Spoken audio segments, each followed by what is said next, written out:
Assalamualaikum warahmatullahi wabarakatuh. Perkenalkan, nama saya Azura Melansari dari kelas 11 Pusana 3 SMK Negeri 3 Kota Sungai Penuh. Saya akan memaparkan hasil resume sistem hukum di Indonesia dan penggolongannya. 1. Adanya latar belakang bahwa negara Indonesia merupakan negara hukum, maka perlu untuk mengetahui jenis hukum yang ada di Indonesia. 2. Kerangka konsepsional, yaitu penggolongan hukum sistem hukum di Indonesia, suatu cara mengetahui berbagai jenis hukum di Indonesia dengan cara menggolongkannya. 3. Pendapat para ahli.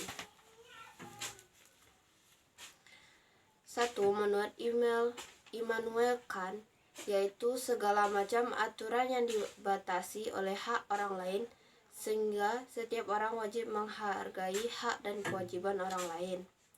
2.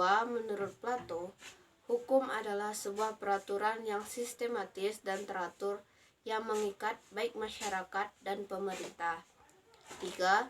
Menurut Profesor Dr. Van Kant, yaitu hukum merupakan peraturan hidup secara menyeluruh yang bersifat memaksa dengan tujuan untuk melindungi kepentingan umum atau masyarakat. Inti materi sistem hukum di Indonesia dan penggolongannya. Penggolongannya ada berdasarkan sumbernya, yaitu hukum undang-undang, hukum kebiasaan, hukum traktat, dan hukum jurisprudensi. 2. Berdasarkan tempat berlakunya, ada hukum nasional, hukum internasional, dan hukum asing, dan hukum gereja. 3. Berdasarkan bentuknya, ada hukum yang tertulis yang dikonfidasikan. 2. Ada hukum tertulis yang tidak dikodifikasikan. 3. Hukum tidak tertulis. Ada hukum yang berdasarkan waktu berlakunya, yaitu ius constitutum atau hukum positif. 2.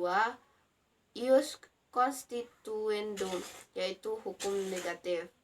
Berdasarkan sifatnya, hukum dibagi menjadi 1. Hukum yang memaksa, 2. Hukum yang mengatur. Berdasarkan wujudnya, hukum dibagi menjadi hukum yang objektif, hukum subjektif.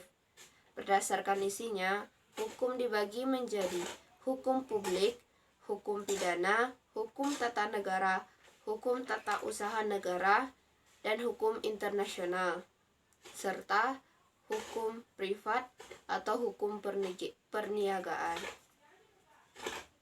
Dasar hukumnya, karena kita sedang mempelajari tentang hukum di Indonesia, maka dasar hukum di Indonesia adalah Undang-Undang Dasar Negara Republik Indonesia tahun 1945. Studi kasusnya, contoh kasus hukum yaitu kasus Nenek Minah yang memetik 3 buah kakao di PT RSA. Faktor internalnya, sifat egois dari pihak PT RSA. 2. Rendahnya kesadaran HAM oleh pihak PT RSA. Faktor eksternalnya, penyalahkuasaan oleh PT RSA. Ketidaktegasan aparat hukum dalam menindaklanjuti Nek Minah yang hanya memetik 3 buah kakao di perkebunan PT RSA. 2. Kesenjangan sosial dan ekonomi yang tinggi yang mengharuskan Nek Minah untuk memetik 3 buah kakao untuk bisa bertahan hidup. Kesimpulannya atau saran, diharapkan untuk para penuntut dan pihak hukum dapat menimbang dengan baik hukum terhadap pelanggarnya dan memberikan sebuah keadilan yang baik di hadapan hukum serta hukum yang adil bagi setiap pelanggarnya, sehingga kita dapat menegakkan sebuah demokrasi. Sekian yang dapat saya sampaikan. Bila terdapat kesalahan, saya mohon maaf. Billahi taufiq wal hidayah. Wassalamualaikum warahmatullahi wabarakatuh.